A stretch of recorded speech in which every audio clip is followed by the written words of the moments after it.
Hello everyone, and welcome back to Wargame Red Dragon. We have a 3v3 for you guys today, the second of two games played with a group who were intended to go in the tournament that we had scheduled for Saturday, but, well, this good game happened instead. So I'm starting off as Baltic Front Motorized, and headed off with two CVs, one for Feder, one for Boris. My allies, Crippling Depression and Director, are going to be on the left and right side of the fields respectively, and there are a lot of ranks listed on this one. We have a colonel, a sergeant major, and a private on the opposing team, and a sergeant, myself, corporal, and brigadier general director on my team. So, you know, it was kind of intimidating for both sides of the opposition, and I'm headed up right toward Gregory, going fast to get established there in that main town, before sort of helping out in Elena, Michael trying to put out some fires, and generally supporting where I can. So it is a really fun game, it is a really long game, but we do have an excellent kill list today, so if you want to go ahead and skip to that, it's at the end of the video.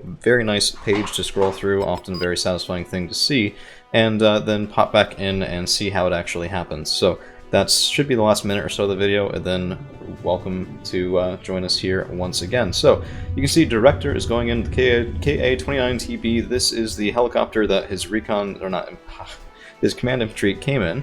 And that's just headed up, trying to make use of those rocket pods before the main force gets there. My own motorized force will be depositing in Gregory shortly, but we have a lot of pressure coming in right off the bat in Elena from Core Brainlets, and he is going to be pressuring Crippling Depression very effectively. So, you know, BRDM-3 shooting down this UH-14, but that's nothing. That's a really light helicopter. The more important thing was seeing that our opponent got to Elena first. This is, of course, a mechanized opening from Depression, and that can often be a bit of a challenge in big team games like this. You end up fighting back and forth for a single town for a very long time, but the Jalo and the BRDM-3 are holding that side, and there's a lot of infantry there, so it's not going to be an easy fight for anybody. Kyotokus are defending in Gregory, and now we have the first engagements over on the right-hand side in Michael. But my own infantry, these KRKKs, unfortunately taken out by some Hudao Ren, and my Kartanyekri are left more in the open than I ever want them to be. So Mastis are supporting Kartanyekri, trying to move back to the woods here, and I wasn't able to beat Brudyaga, my opponent, to that town. So a little bit unfortunate there,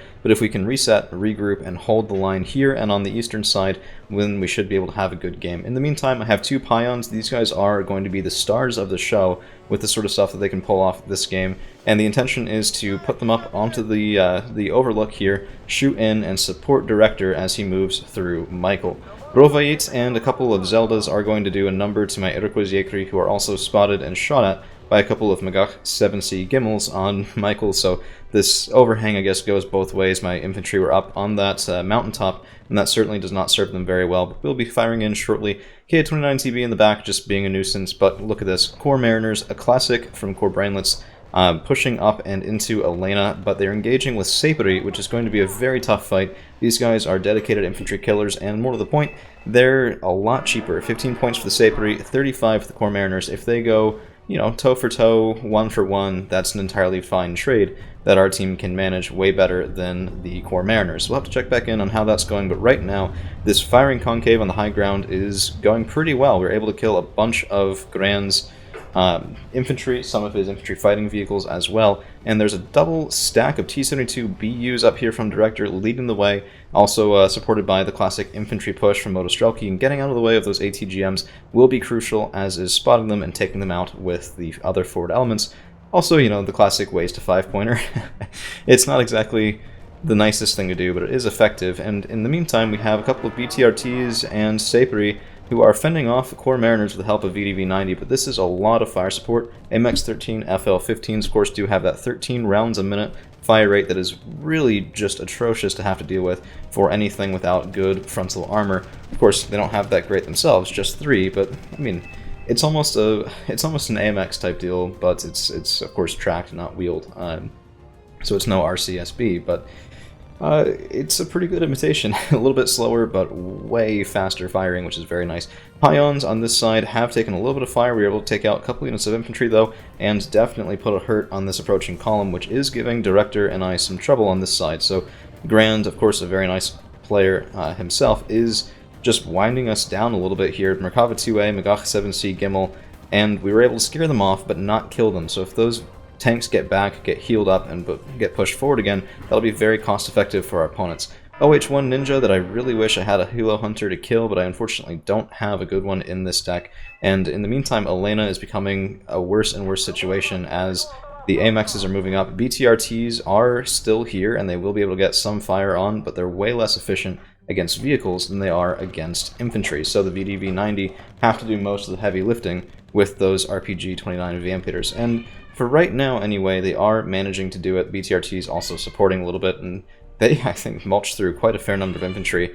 But the AH-64 Escort here is something that we don't really have an answer for. Book M1, of course, is way better against planes than against helicopters and would be a really expensive thing. So my Hawk 51 is coming in. I'm trying to get a shot on that Escort, but I didn't realize the Prandtls were there. Fortunately, they're shooting at something else, but we just get an injury there, not a kill, and then my attention's diverted way back to the other side of the field here, near Michael, where I'm trying to get infantry up. We had some Yekri and KTs that were fired upon, unfortunately, and lost their vehicle.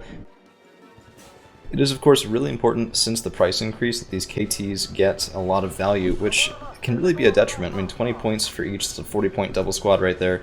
The Yekri 90 are just the cheap option to get the KTs on the field, basically. But they do offer some good recourse here, as those guns, well, if there wasn't a Tungushka over there to do it for him, would have been able to kill that Siphon and definitely fend off a couple of things other than just straight infantry. Pion, however, is getting some good shots here, and I'm happy with how this is holding, but I need more infantry there if it's going to be something that lasts. Hudal Ren, of course, do have a nice standoff weapon with their long-range recoilless rifle, but the Pion, if you can get that next shot off, should be okay.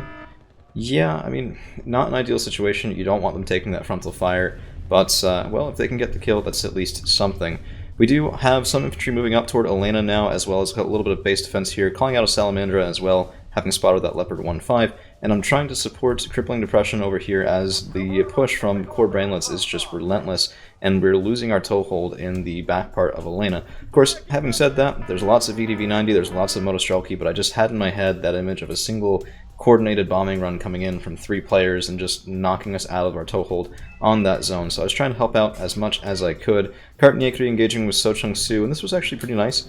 These guys made really good use of that RPD to kill, I think, one or both groups of the So Chung Su, even though, I mean, they're receiving return fire from the Nanasan Shiki the whole time, and are very injured themselves, which is, of course, very nice. And the KRKKs are now unloading Cart Nyekri, which, not the best answer for the AMX-13s. We don't have the AP that we need for that, but the VDV-90 here are going to be moving up and supporting in just a second, so, I mean, Cart Nyekri enabling that is kind of good enough for me right now. And as those AMXs are dying, well, oh, they are AMXs. As they are dying, there is going to be an engagement here with the KRKKs and Cart Nyekri, as these Cheetah Prandtls are unfortunately retreated out successfully, so we don't get the kills there. But the infantry in these PWIs, about to be dropped off right now, are very, very fragile Verpluig 95. These guys, of course, 15 points each, and they just get melted by the Cart Nyekri and KRKKs, so that at least seems somewhat worthwhile, but my Yekri over on the right-hand side are getting worn down. The fact that the reinforcements went left instead of right is sapping away my reinforcement points, and fortunately for us, we do get eyes on a couple of tanks that were, until just then, since they are engaging in combat now, they were replenishing their strength, and so while we're fending things off in Gregory, now Director knows where they are, and that Uragan, well, double Uragan combo is going to be augmented by a Smirch. This thing coming in gives anti-armor capabilities that the Uragans themselves do not have. Ito 79 being rotated back, trying to load those guns back up. I should have just brought up a resupply truck a little earlier, but, well, everyone makes mistakes. So, Pion shooting in at So Chung Su, and when that main gun fires again, 99% accuracy. Ooh.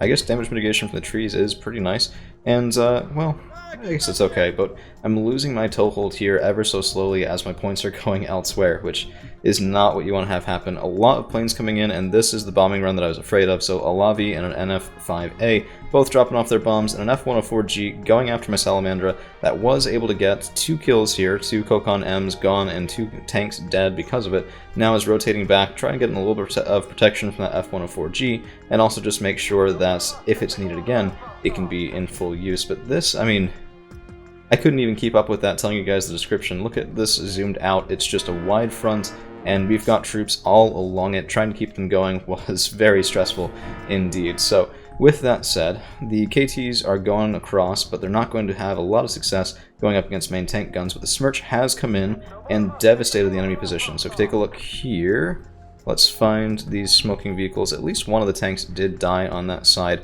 It's a little bit hard to find, but ooh, maybe?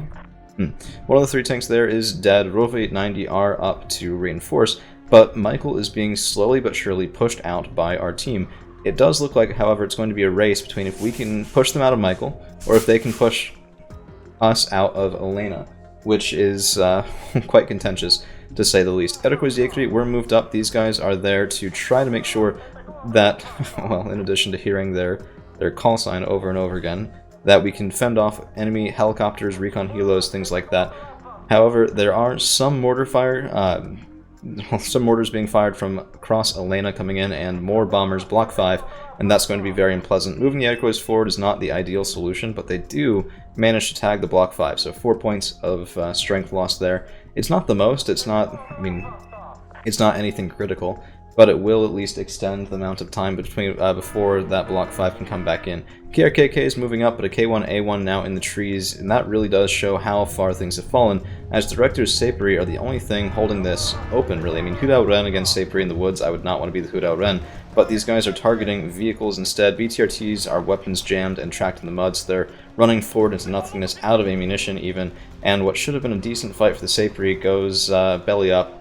I guess a little bit belly up as the other vehicles move forward. Kyotoku WAPCs are going to be very nice against those Sapri as well. But the forward position here has been claimed. Pion is moving up as well. And this guy, look at that, 11 of those rounds are left. That's it. Everything else has been fired. And, well, we're able to clear out a couple of ATGM teams. The first one right there, and then a second one coming up, spotted here. A little bit of competition for the kill as the T-72BU does fire first, but it is the Pion's optics that spotted him as he was out of ammunition and not able to sustain the attack. So, on this side, we have Renako Yekri that are moving around, and these guys are just wonderful. Look at that. Apolos with 23 AP power. There is slightly better, a couple of factions, but not a ton. Decent tertiary, decent primary, and elite training, of course, does make them very deadly, and they're going to be headed up and around on the left. But as they do it, we have a lot going on here. 6 shots left from the Pion. We have an offensive from Brodyaga, rather. Cyrillic is difficult, but that is responded to by a bunch of T-80UMs and T-72BUs moving up here, just stopping that offensive cold and saving my position, so many thanks to Director for that, as my Kartanyagri are out of position, my reinforcements are not able to quite get there in time. Pion, however, still with 5 shots left, is over on that side, and another bomber coming up and on the left there. BTRT is moving up through the town. This is just to see if they can get any cheeky infantry kills, and of course those frag launchers are very deadly for that task, able to take out a fragile weapons team in that town before moving up and around again. And we're going to play a little bit zoomed out here because I'm looking for one particular unit. We'll know it when we see it, of course, but I don't want to ruin the surprise as the Renako get around the side of the woods there on the left, and the BTRTs find what I was looking for. I think it was this unit right here, is a Kiyu Maru Shiki, the 170-point tank from Blue Dragons, an absolute monster and nothing the BTRTs can handle very well at all, and that is going to be a death sentence to both of those vehicles. But as he advances, well, we have a little bit of a surprise for him, so we'll see that in a second as the Renako are halfway around, not quite all the way over on their trip, and we do have more reinforcements coming in as well, as more being called out, another cheap recon tank, some Eriko's Yekri for that as well, and more ATGMs and MI-17. There's the Kimaru Shiki, look at that, 10 strength down to 2, shot off the Pion, going into side armor, wonderful, wonderful shot, and bombers on the way, but the Pion gets the kill. The Pion gets the kill indeed, so that was a wonderful, wonderful shot. I was sitting there going, I cannot believe my eyes. Oh man, it was so much fun. You don't always see that. 75-point tank, killing a 175-point tank. Very, very nice. KTs, meanwhile, are getting up and forward again, and now we have the Renako getting into position here. H-64 Escort is panicked, but not actually taking any direct damage, just kind of sitting there spinning. It's a little bit weird. Maybe got shaken by something? I don't really know. Very unsteady for not having taken damage. But the Renico are there, they're using those Apolos missiles, simultaneously shooting in at that H-64 escort, and look at the health on that sucker drop. Down to 2, down to 1, ammo box hit, tail rotor damage, more bombers coming in, but the Renico are luckily safe, as the Sapri and Motor Strelki are going to get pounded along with my Iroquois Yekri, and these guys with their Apoloses are just going to rip through Core's back line. So a couple of AMX kills, there's a Leopard 1-5 over there. I'm trying to avoid the firing concave if I can, but we'll see what we can do, and these guys do need to move around to stay there and do even that bit more damage than they otherwise could. Another shot coming in, and this, I didn't realize at the time, that thing we could see for just a half second was a command vehicle, so it would have been nice if we could have gotten that. But Core Mariners are coming back, look at that, down to 10 strength, getting ripped apart in the open field by the fire support back here. Ranico moving up again, dodging a bombing run, engaging with the AMX 13, another 35-point kill, and they spot those Vraks, kill the Core Mariners in the open field, and keep going. These guys are linebackers and definitely deserve a promotion, or at least they would. Well, yeah, we'll see. But, I mean, it's always when you think the Apolos has an easy shot that they miss. We do lose one squad there, which is very unfortunate, down to a single missile left, and as I'm trying to move them back into the other town, they get isolated and killed. But those guys went on such a run indeed. So Chung-Su are pushing me in Gregory, though, and this is a little bit scary, but it is firing concave, Raskazin, Korima, Karten Yekri, Renako Yekri, and the PT-76B all denying that sort of crest of the hill to my enemies So Chung-Su. Also nice supporting fire from Directors Uragans as well, salvaging that potentially deadly situation for us. VDV and a couple of heavy tanks leading the way here, but Habyung 90 are very scary to see that in the closer woods. They have that Panzerfaust 3, 24 AP power, a little bit better than an Apolos, but they don't have the same rate of fire, so it's a very different beast. And the Renako Yekri need to move up. Director was telling me to push here.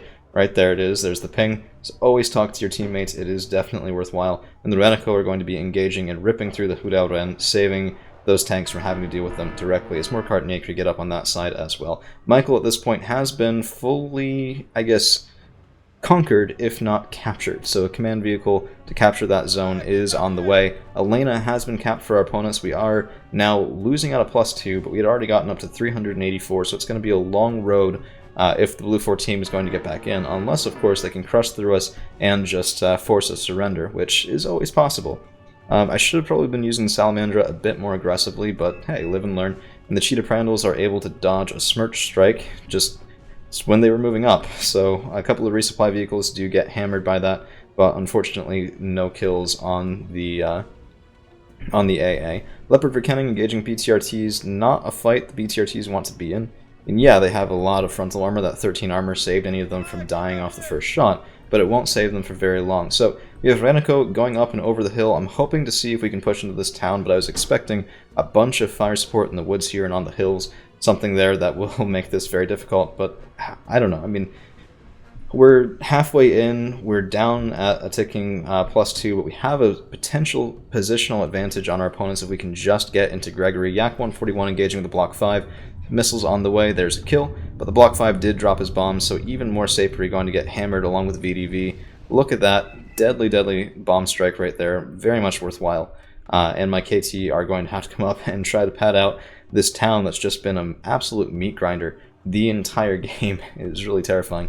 Habyung 90 for Radyaga are engaging, and now we have a double squad of Habyung 90 and my Ranico are shooting at them. So BTRDs, XA-180 supporting, and these guys fighting at first in the open field, and I'm trying to get them up and into the town as the Habyung do unfortunately move back and make it harder for that fire support to really work effectively. Double squad of K1A1s, nothing the Karten Yekri can really handle, but we do get into the town with one Ranico, and the other one is going to be staying here, moving back a little bit. These guys, I don't know what they were doing. They were like, yeah, we're here, but we're not going to go exactly where you told us.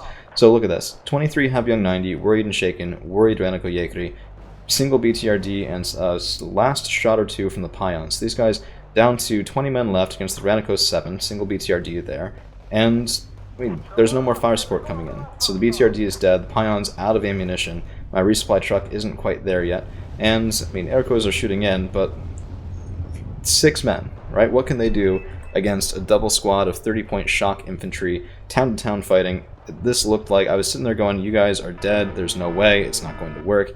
it's just going to be one of those bad situations for everyone involved. But somehow, some way, one group is panicked down to a single point in strength, and if we can shut off the one squad's guns, then it becomes a very different fight. It becomes 5 shaken Renako Yekuri against a single squad, and there it is, one squad of the 30 pointers left against the Renako, so good kill there against all odds. We are pushing into Gregory more aggressively here, but Habyung 90 and Hudao Ren are a very deadly anchor for this, especially when supported by ATGM teams farther back. It's partially why I like that side of Gregory more. I think it's a little bit easier to hold. You can get good supporting fire in this town, and even in that town. ATGMs can have line of sight up to here and deny things approaching on the road, right? So that can be very deadly indeed. Uragan's coming to support, but it's a little bit too late to save most of the men. Habyung 90 down to 6, Renako down to 2, and the Renako do lose the fight, but at what bitter cost for the Habyung 90? That was just truly impressive. So Kurnos coming in and unfortunately getting out alive again, and this fight is just continuing to go on. BTRTs and MTLBVs moving up as Motostrelki and Morskaya Pechota hold the line for Red 4 one last time. Smirch coming in, and can we get the shot? Yes, one Cheetah Prandtl dead, second Cheetah Prandtl dead from a BTR 88 quad stack. Of course, those quad stacked autocannons can be very deadly indeed. Sort of the Soviet version of the KT, although the autocannon's a little bit worse, I think. But now we have an escort, a bow, a Barak 2, but I have put out Iroquois Yekri, trying to make sure there was no last-ditch helicopter rush or anything like that around the side. And these guys will be, I mean, they've used a couple of their Iglas against planes, which is kind of goofy. But I think they should be able to take out the bow and the escort if given enough time to do it. So we'll have to see, let's see, that's another one at the Barak. Hit it once, which is kind of nice, but I would have rather have those Iglas available to shoot at these helicopters. The escort has 6 strength, which means a single Igla won't cut it.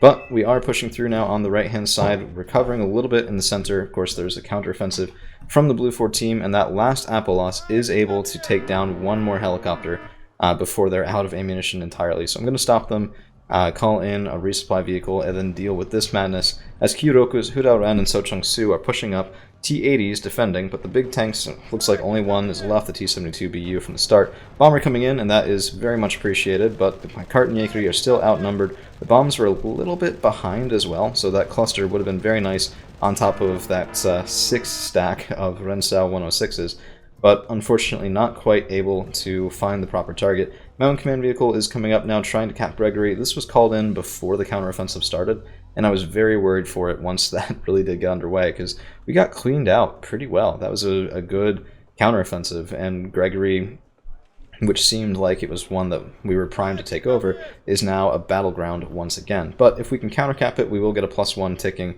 as the game goes forward. Renako getting up here and dealing with these Rensao is very nice. 2 shots, 2 kills, and Court on the left-hand side does surrender, which is going to prompt the end of the game. But we do have a very nice kill list for you guys today. I'm going to go through it briefly before the video is over. If you like this sort of thing, of course, do that YouTube thing that makes me feel dirty for asking. Like, share, subscribe, and all that madness.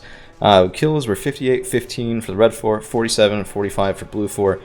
I've seen farther apart. This was a very contentious game, but a relatively close kill margin, I gotta say. That was a really close fought battle.